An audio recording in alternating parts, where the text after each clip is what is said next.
Alright guys, here's another interview. This one is with Wayne Laroche. He was a commissioner of the Vermont Fish and Wildlife for 8 years. He's also the author of this book, Tracks of the Whitetail Buck. This is a great book. It's got all kinds of really great info in it. Lots of facts, figures, detailed photos, and a great read. If you can find it on an online supplier, that's what I would do. Because Wayne's retired. He's not printing this book anymore, and it's kind of hard to find. But if you can, grab it. If you see it someplace at a yard sale or anything like that, grab this book. Anyways, we'll put his email down here, so if he has any more copies, you can contact him if you're really interested. He's also the developer of the Trackometer, a great device that over a period of time he used to measure a lot of different whitetail bucks in different size ranges to give you a ballpark range of when you measure the track with it. You can kind of give you a ballpark range of how big the buck is. So I hope you enjoy this video, because we sure did enjoy talking to Wayne. So sit down and enjoy.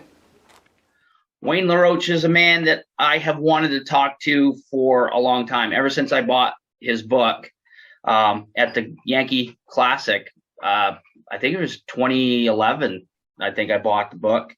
That's up in they hold that in Essex Junction, Vermont.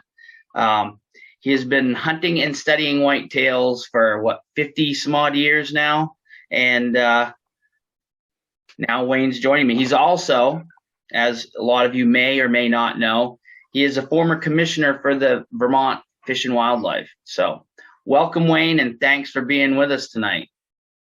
Yeah, you're welcome. Let's start by having you just kind of give us a rundown of your background, your history, and how you got to be a biologist in the fish and wildlife background. Oh, that's a long, long story, but I started out going to the University of Maine. I got my bachelor's in wildlife management, University of Maine in 1972.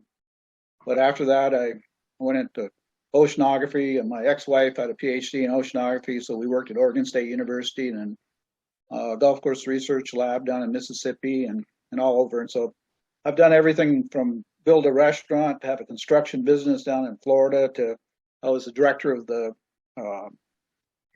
Wildlife Bureau down in Pennsylvania for the last, 3.5 years. When I retired in 2018, I came back up out of there. And a lot of everything else in between, a lot of stuff. So then I got a master's in fisheries from Humboldt State University after I got divorced a long time ago. So a lot of things happened, and there's no explaining, how circumstances come to be. So you are officially the world's most interesting man. Well, I don't know about that, but can you tell us what led to you to write this book, The Tracks of the White-tailed Buck, a tracking guide, and to come up with the Trackometer? Yeah, back in about 1991, because we were hunting in Maine those days, we had a big GP large military tent that we'd set up, on Capitol Road or up in Soldier Town, up that way, back in those days. And we had, 10, 12 of us that would hunt out of that tent. We set it up for the whole month and hunt. And sports writer wrote in one of the magazines that you can't tell how big a buck is by the size of his tracks. I said, well, that doesn't make much sense. Big bucks have big tracks. Everybody pretty much knows that. So, of course, all my fish stuff, we call it morphometric studies, when you measure different body parts to estimate something else. And so all the time, like your fish, you'll measure. They've got tables where you can measure the length of the fish and estimate how much it weighs, right? Mm-hmm. So same kind of thing I figured might work. So I started looking at deer hooves, at different characteristics of deer hooves. And then I finally found that the best measurement was the width of the hoof, the flat part of the hoof, where the toenail is, that contacts the ground even when the ground surface is hard. So I measured, 120, 30 bucks, ranging from 247, I think was the biggest one, dress weight, down through to 100 pounds, 90 pounds. And then did regression, statistical regression on it in order to come up with the average for those numbers that I used to make the scales that were on the caliper. And I designed the caliper so it would fit inside of a track that you open it up and get an estimate of the weight. And it works good. It does. But this part of the country now, I'm hunting Pennsylvania quite a bit these days, and I found some, at least in where we're hunting right now in Pennsylvania, we got some bucks that the tracks are a lot. They say it's going to be a lot bigger than what the actual weight turns out to be. Now I don't know. It's awful rocky country there, and the hooves are really rounded in the front. So I don't know if it's something about that or this, just the genetics of that particular deer population.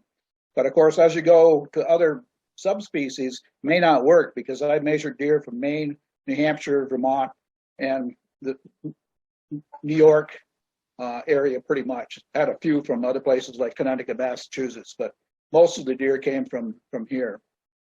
So the Borealis, so, the Borealis, when you get out to some other populations that it won't work as well, because I didn't measure those. So that's going to be the Borealis subspecies that pretty much we have here. Yeah, pretty much Borealis. Did measure a few from when the guys were going out west, and they seem to be. But you get into the Dakotensis, that other subspecies out there. Yep. And then you get farther down south, and you start getting some other ones. Mm-hmm. Yeah. So mostly Borealis. Yeah. So they'll have the. We were talking to a guy at our tracking seminar last weekend, and he's from Maine. He lives in mid coast Maine, and he says the deer in mid coast, even though if you find a deer that's 170 to 200 pounds, the tracks are smaller than the deer that they get up in, say, the Allagash or up in the northwestern part of the state. Even though the body size may be the same, the feet are different. So it is very interesting, the difference in just the regional, how it can change. Yeah, it could be subspecies, or it could be just population genetics.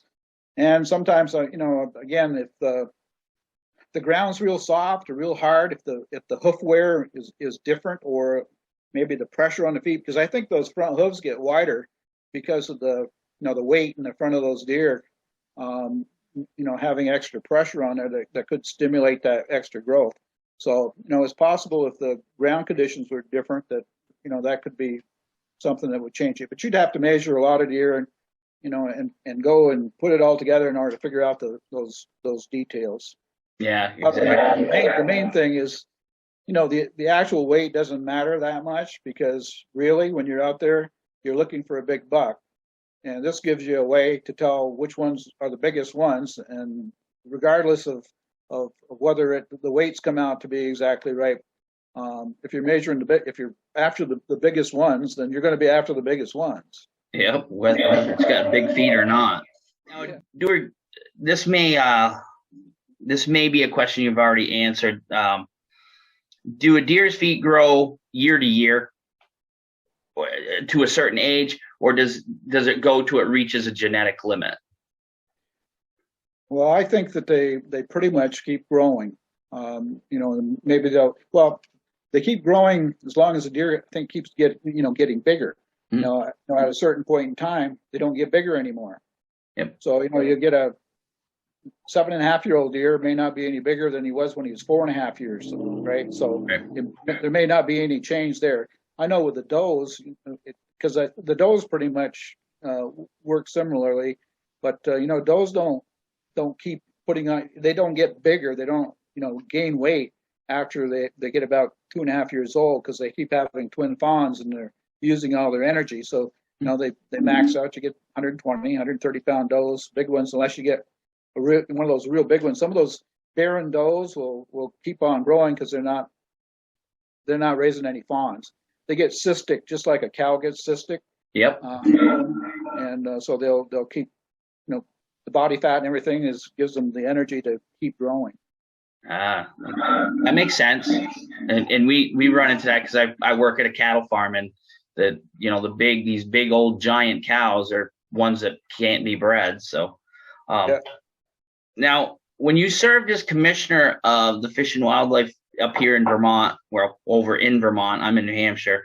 As far as the whitetails, what was the biggest hurdle that you had to overcome over there? Because there's a lot of old myths and wives' tales that were there at one point. So what was your biggest one? Oh, well, you obviously you can't shoot. If you shoot to all the does, then you're not going to have any bucks. Well, we know that's not true. It's true if you shoot them all, but we just don't have the number being shot to really have that kind of impact. And so, that's a big one. And of course, I did get the antler restriction implemented, and of course that was a war, because you got some guys just want to shoot any deer. Yeah. They just want to shoot anything, right? Then you got the guys that want to get a big buck, and they know that if you shoot all the spike horns, all the 1.5 year deer, then you're not going to get older age bucks. Just bottom line, you're just not. Mm-hmm. If there's enough hunting pressure, they're going to get them all. But that's not. It's not the case when you get like in our northeast kingdom. We're up in the big woods of Maine. Simply, it's not enough hunting pressure to shoot enough bucks in order to have that effect. So essentially, in those areas, you already got a normal, pretty much close to a normal age distribution in your bucks to start with. So it doesn't make as much difference there. But when you get here in Vermont in the Champlain Valley or Connecticut River Valley, where you get high hunting pressure, there's not enough hunting pressure to really crop off those yearling bucks. And if they're gone when they're yearlings, they're not there. That year class is gone. You're not going to have a lot of big bucks come out of that class. Yeah, I noticed by reading the this book, that the Vermont Big Game book, that it looks like there was a long period of time when there wasn't a lot of big bucks being shot in Vermont, say the 70s and 80s, I guess, if I remember correctly. And we put it in 1990, 2005, we put in the antler restriction. Up until then, 2/3, 66%, 67% of the buck harvest every year were yearling bucks. Half of them, almost precisely half of them every year, were spike horns. The other half were, your 2-pointers and 3-pointers and your other little bucks. So half of them were spike horns every year. That's a lot of young bucks. That's a lot of up and come bucks that are gone. Well, what made it worse is back in those days we had these booming busts. We'd had hard winters, and all of a sudden the total buck harvest would drop right down to 5,000 bucks or so. Well, what you think about it, why was that? Well, the fawns, you can lose up to half of your fawns if you get a bad winter. Mm-hmm. What are those fawns? Those fawns are the yearling bucks for the fall coming, right? So if you lose half of those fawns and you're shooting spike horns and 2/3 of your harvest is spike horns, then right off the bat, you're going to lose 35% of your harvest right there. That's even if there's no mortality in your older age classes. So since then, there really hasn't been any booming bust, deer harvest since that went into effect. Yep. So you're protecting those up and coming deer. And I think that was it. So in your opinion, is the point restriction working? Yeah, it always did. They've changed it a little bit recently, but they talked to me before they changed it, and I advised them that, Northeast Kingdom didn't have as much difference.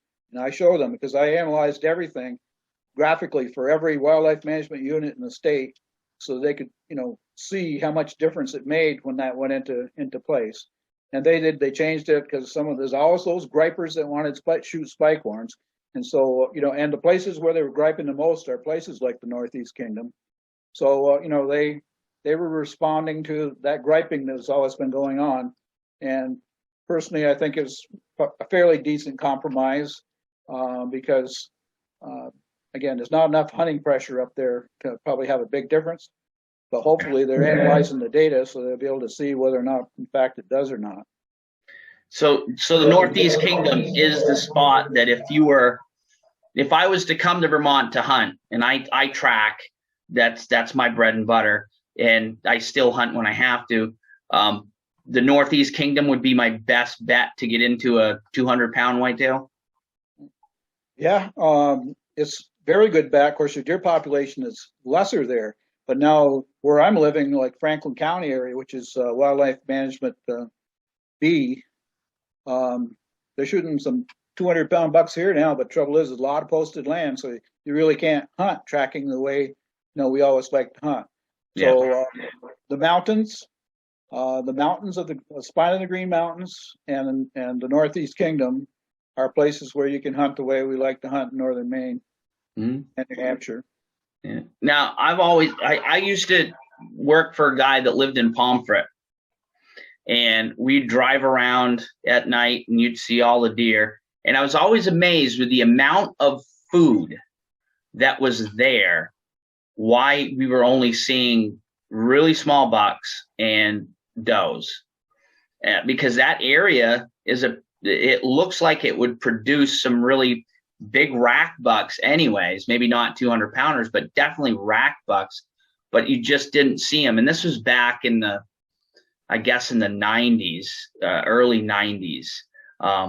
Is that area alone, that area known for a high doe population, high doe count? Well, again, back in the 90s, there was no antler restriction. So, that again answers that question. Yep. Doe numbers, even with the antlerless permits, they're having difficulties, shooting the number of does that they predict is the right amount to adjust the population. Now, I can tell you, I did an analysis one time where I looked at the doe harvest. Of course, we're changing doe harvest from year to year, and I looked at how much we changed it from one year to the next. Now, you would assume now if you shot fewer does this year than in 2 years, it should affect the number of bucks that are being harvested, right? Because the whole idea is to affect the number of deer on the landscape. So if you shoot more does, you should shoot fewer bucks in the future, right? They're not there to produce fawns. Mm-hmm. Found no correlation. Wow. There was no correlation. So when you say we're controlling the deer population, I didn't see any evidence. Yeah, I think that I can't remember who it was that I wrote one of my biology books over here, and I can't remember who it was. He wrote that trying to control a deer population is trying to rope a whirlwind, because it's pretty tough to do. Yeah, well, the problem is that at a certain point in time, you just can't get the hunters you can't get enough hunters taking enough deer when you need them to be taken in order to make the adjustment. Well, coming out of Pennsylvania, because, I was working on a deer down in Pennsylvania. We're dealing with chronic wasting disease down there. So we had a case of chronic wasting disease show up in a remote area. It just happened to be on one of our wildlife management areas. So we could do something in that area. So we set up a 3.5 square mile area around the centered on that deer. And that winter, we tried to kill as many deer as we could using USDA sharpshooters with silenced rifles at night and baiting them and everything. And we took something like 127 deer out of that area in a few weeks. And after we were done, Penn State went in there, and they, as I recall, it was something close to 80, 90 deer they saw at night with the FLIR cameras at night after we were done. So it just goes to show, there's a lot of times there's more deer than what you think there are. Mm-hmm. And do you think that when you're taking some out of an area, it almost acts like a vacuum and pulls them in from other places to come in? Maybe a little. Mm-hmm. And there probably is a lot of overlapping of area there, but they didn't see any big drop in harvest in that area either. So maybe, but then you stop and think about all the areas where we got posted land and other refuges where nobody actually gets in to hunt. Yeah. What's really, if that's going on, what's really going on there, and how can you really control anything? It's it's a difficult problem. And of course, the deer biologists, they just get pounded time and time again, because anytime people don't like what's going on, they're after them. Yeah. So it's a thankless job for sure. the hardest part about deer management is the politics. Yeah, I was going to ask you about that.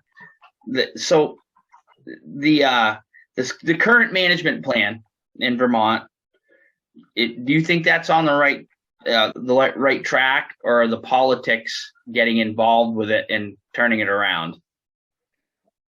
I haven't looked at it. I don't know what's been changed. I haven't looked at it lately, but there was always politics. And when I say politics, I mean everybody has a political opinion, and everybody has an opinion on everything. And you got an opinion on deer management, even if you don't know a single thing about the science of deer management. Yeah.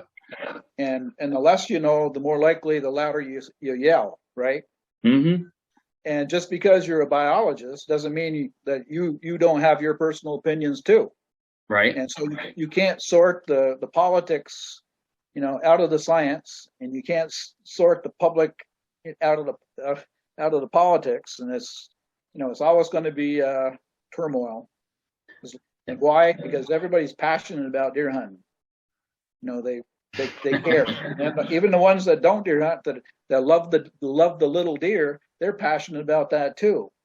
So it's always going to be an ongoing battle, and nobody's ever going to probably win. No, it's always going to be a balancing act, no matter which way you go with it. Okay, so if somebody wanted to get into tracking, a new guy, he's watched my videos, he's read your book, and he wants to get into it. What are some of the key things that, as a new beginning guy getting into tracking, what are the key things he should be doing? He needs to find some snow. There you go. Yeah. This year wasn't too bad. Wasn't great. It was snow. Bad. Though. In Maine, it was bad. Yeah. No snow up in Maine? Where I was. No? Where were you in Maine? We hunt up just east of Arrow, New Hampshire. Yep. Not far across the border there. We didn't have snow. Oh wow. No. Yeah. I went down to Pennsylvania and hunted down there for 2 weeks down there. We had some snow down there, so that was a lot better. Right. Yeah, snow is pretty important to it. I mean, I can bare ground track, probably not enough to get on a deer that's cruising for does, but if he's with a bunch of does, I can do it. So it is pretty tough to track without snow. You got to go slow. And now I'm old, Oh, come on now, Wayne. You're not that old. I'm old, but you know what? The old business is not all that bad, because you should be going slow. Mm-hmm. And when you get old, you have to go slower. Yep, I'll agree with that. So I've been doing all right the last few years. So. Yep. Now, do you hunt New Hampshire at all? We rent a cabin right just on the inside in Maine on the New Hampshire border. Mm-hmm. So if we get a buck in Maine, then we buy a New Hampshire license. So my brother shot a buck the second day in Maine, and he was hunting New Hampshire. Some of the other guys with us were hunting New Hampshire too. They got bucks in Maine, but I hunted there. So in the past I've hunted. Some years I'd hunt New Hampshire. Yeah, it's strange that they didn't have snow. We had snow for, I'd say, once the rifle season, which is mid part of November. We had snow pretty much the whole time here. Anyways, I'm in the Sunapee area, so. So you were down there. So, when we're hunting above Arrow. Usually, some of the boys will hunt down below 26 on the south side of 26. Yep. And there was probably more snow in the mountains there. Northwest of Arrow, because you can see it sometimes, but not good. We didn't have good snow.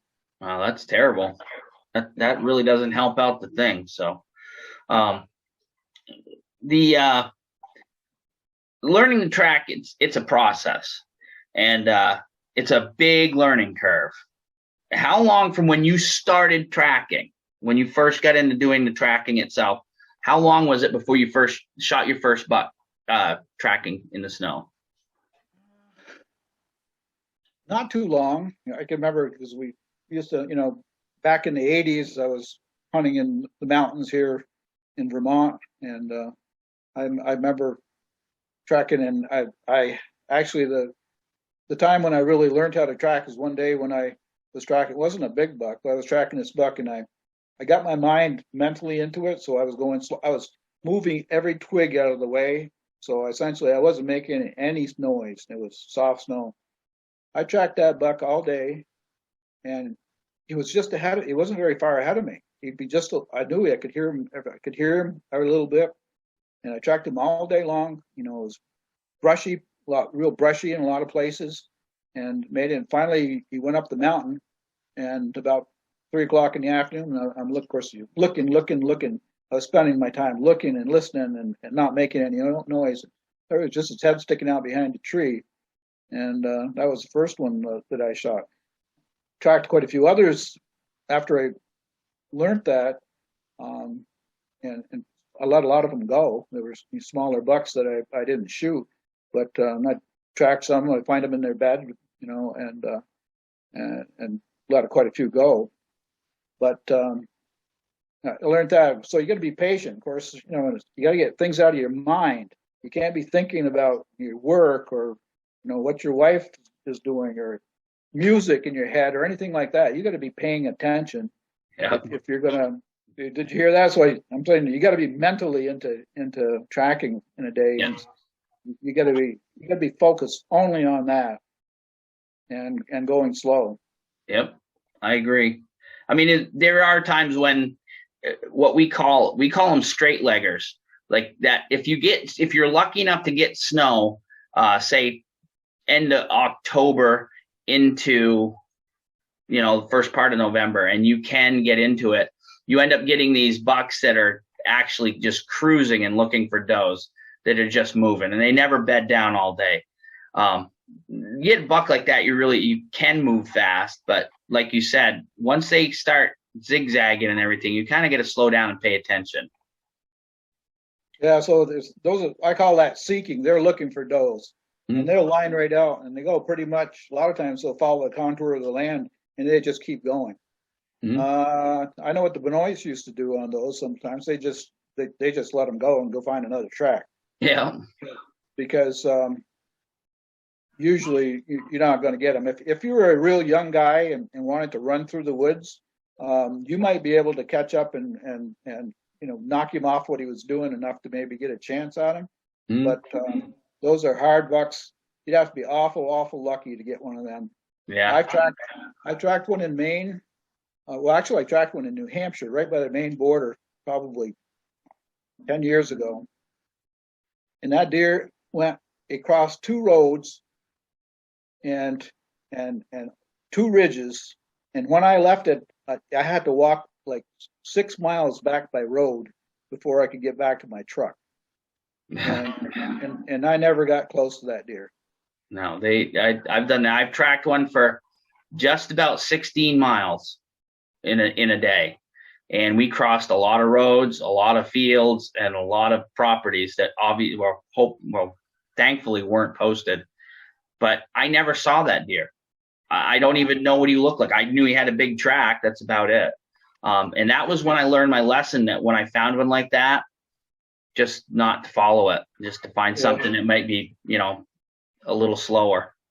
Yeah. So, as far as in your studies, bucks, their home range, obviously there's bucks that stay close to home and there's bucks that travel. What's the farthest that you found a deer would travel in his normal, regular travels, not counting the rut? Well, normally during the summertime, they're not going very far at all. Mm-mm. I mean, they're staying, within a square mile usually. So it depends. Of course, it depends on the woods. If there's not much food, if you get, not much undergrowth, and you get just big woods, they're going to have a bigger home range probably anyway, just to have enough food. But if you got a good, plenty of food, they're not going very far. And of course, a lot of Maine with all those clear cuts and all the browse they got, they don't have to go very far. So I think most of them are going less than a square mile, probably most of the time, probably less than a half mile. They're just not moving that much. Mm-hmm. Why should they? And it's hot, they want to lay down. They want to lay down most of the time. They don't have to go far to get food or water. So they're not traveling too far. But when the rut comes, when that fall comes, they can go a long ways. Some of the GPS studies show them going, 20, 30 miles. Wow. And so a few bucks, especially those yearlings that get kicked out there, that first year can go a long ways, right? But normally during the bulk of the year, they're not going that far. That would make sense. We had a buck that we would get on camera every 3 to 7 days. And then I would have a friend who had his camera set up was, I don't know, maybe 4.5 miles away. And he would show up on that camera and then he'd disappear from there. And then after a while, that buck, I would get in contact with other guys. He was traveling a pretty big loop. But like you said, and this really kicks in, is it's in a place that doesn't have a lot of browse, doesn't have a lot of cuts or anything. It's a lot of big woods, swamps and things like that. So that deer had to travel to get food, which would make a lot of sense. So, and it's easier traveling, when you got a lot of brushy stuff, they don't, it's harder to move around, and they're just probably not doing it. Mm-hmm. So there's a lot of variability, but I think in general, just as a general rule, they're not going that far. Mm-hmm. Now in Vermont itself, does it have a lot of logging operation, a lot of cuts?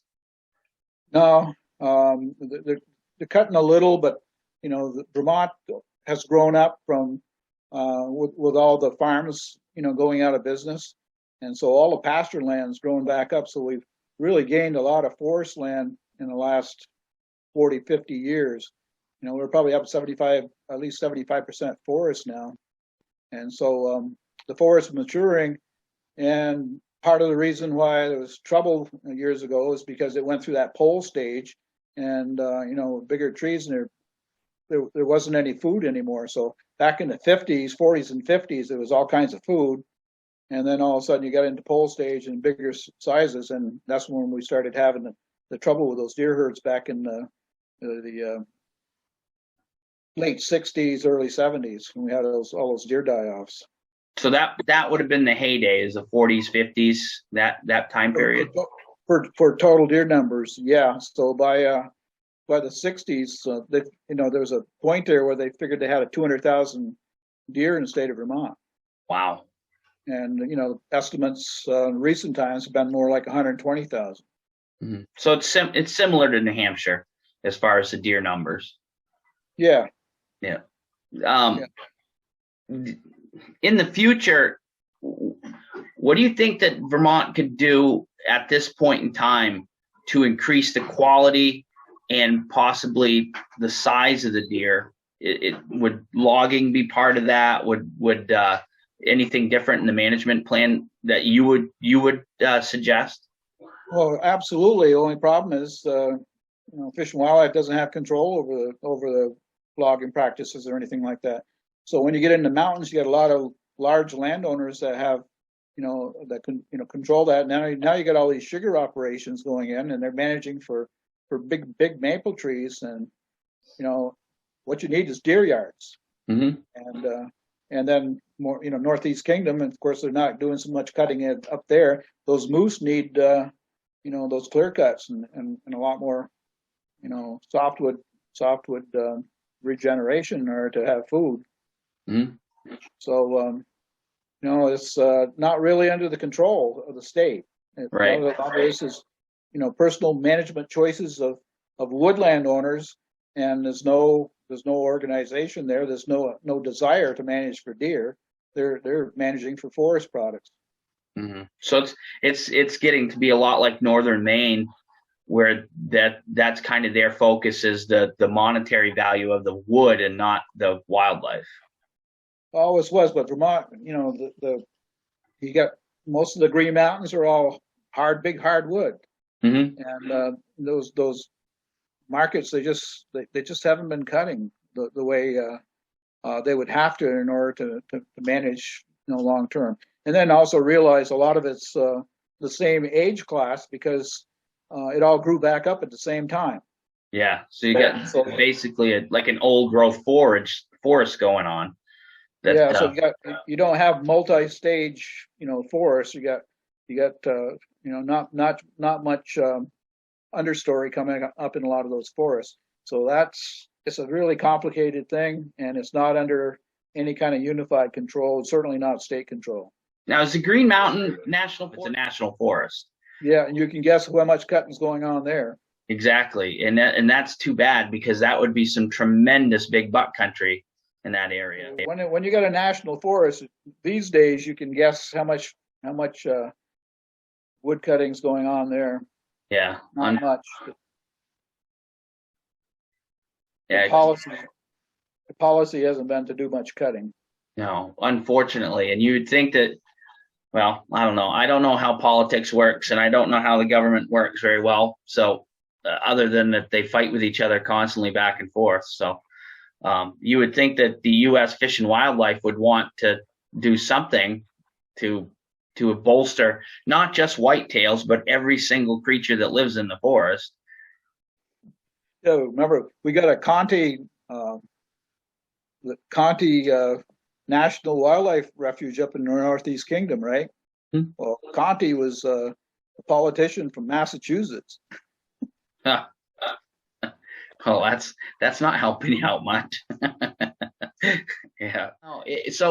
So itself, here in New Hampshire, there's lots of cutting, whether it's private land ownership or even our state forests and stuff. They have a very active cutting process going on all over, and that has been a boom for big antlered bucks and big bucks themselves. It would be nice that if the same kind of thing could happen in the Green Mountain state, I think it would really rebound and you'd get a lot better, nicer bucks.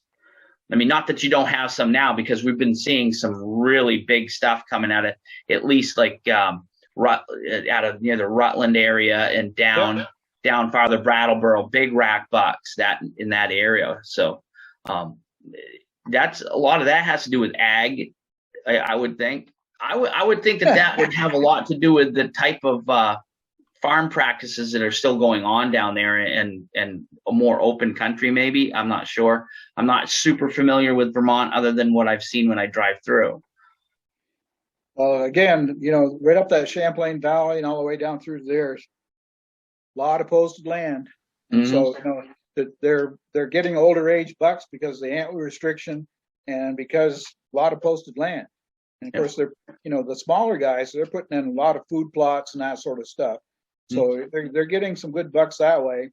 But then, of course, the bottom line, that's one thing. It's another thing to have the deer yards, a place they got winter deer habitat for those deer during those bad winters. So you got two things at play. You can grow bigger bucks, but you got to have them living through the winter in order to do it. Yep. Well, I'd like to see, this year coming up, I want to try to get into Vermont and try to hunt it. So I'm guessing that from talking to you, if I want to shoot a big rack buck, I'd go into the more southern zone. And if I want to shoot a bigger bodied buck, maybe farther north. It's good racks in the Northeast Kingdom too. Those big bucks are, they're like your New Hampshire bucks from up there. So that's not it so much. But so there are some nice bucks down south. But again, land access is the biggest thing. And of course, the national forest is right there in that spine, so you can hunt that. But there's not many deer there. Yeah, the deer population's lower, although could be just hunting pressure because I judge that by how many bucks they're shooting when they don't shoot that many bucks down there. But that access and if they're not hunting it very much, then that also comes in play. So I haven't hunted there, so I can't tell you whether or not there's really no bucks, or not so many bucks, or whether they're just not hunting. Right.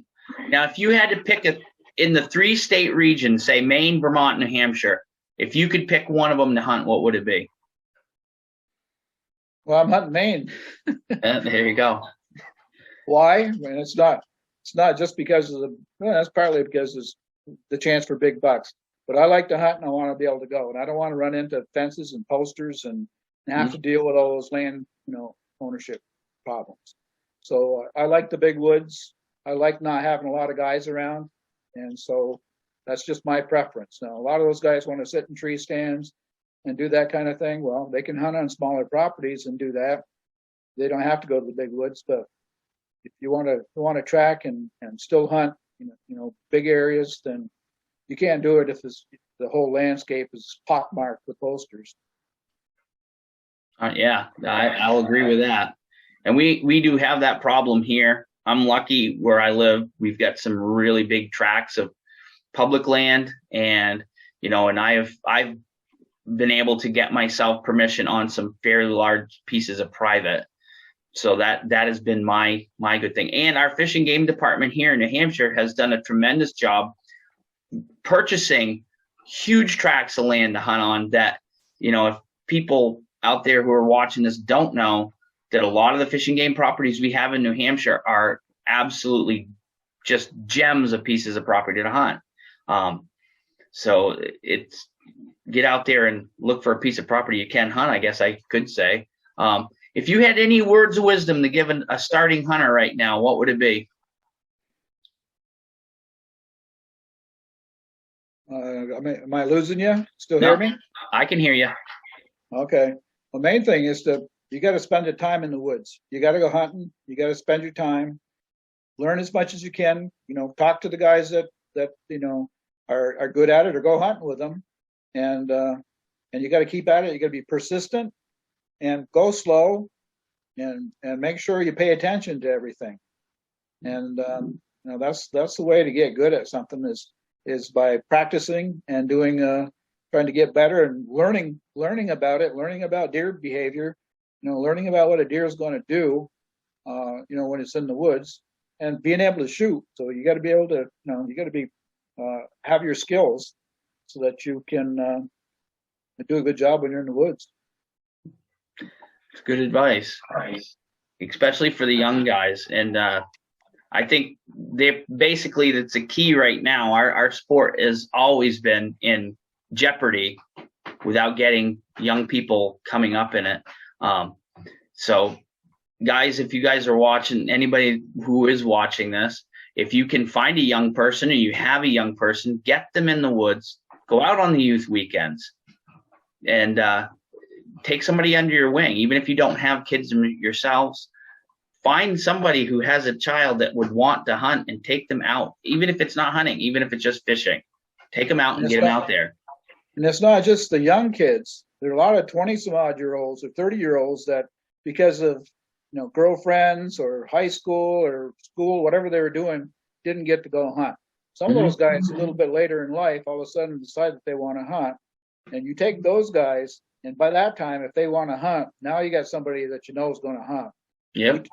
We had a couple of young guys with us this year, and they were in their 20s that we took, and they had a great time. I took them with me, and one of them got a buck, the other one got a shot at a nice buck, but didn't get it. But they were happy. They had a good time. So you can have a real good time with some of those younger guys if you want to take them with you. Absolutely. I usually take 2 or 3 guys every year and kind of mentor them. So it's been a lifelong passion with me to get somebody into it. And my kids are grown up, and let's face it, Wayne, somebody who's in their 20s and 30s are not young. I mean, they're young to you and me. So they're young to me. So, but yeah, I think that's a great idea. Even if and I know when I was a kid, I was more interested in girls and deer for quite some time. So, and I had an older guy take me under his wing, and I'm a product of his pushing. So, it worked. And you see, and one big advantage too is those guys, they can drag pretty good. Yeah, definitely. I've got 2 or 3 of those young guys that have helped me quite a bit. dragging a big buck is not as much fun as it was at one time. Especially on dry ground. Hard. Oh no. You know, we use the jet sleds. That's our main tool, but still, We do too, but it's still, you're pulling it. My brother shot one, weighed 199.6 this fall, and he and I dragged it, and we put it in with the sled, but we still had to go over a hill. And he's 70, I'm 71. It pulled hard over that hill. I imagine it did. Even if you're 25, that's going to pull hard over a hill, one that size, for sure. So, is your freezer full right now? Yep. Yeah. I got a couple down Pennsylvania. Yeah, it's always good to keep the larders full this time of year. Yeah. Yeah. So, well, I think we're going to call that an interview. And Wayne, it's been a pleasure. If anybody can find this book out there, I would suggest you read it, because this has got a wealth of knowledge in it. It was a book that I read even before I read the Benoit's books. And once I read the Benoit's books, I says, hey, Wayne knows his stuff. So we keep it. And it's got some great photos, some really great photos in it of how to age a track, and different types of snow conditions, how bucks bed.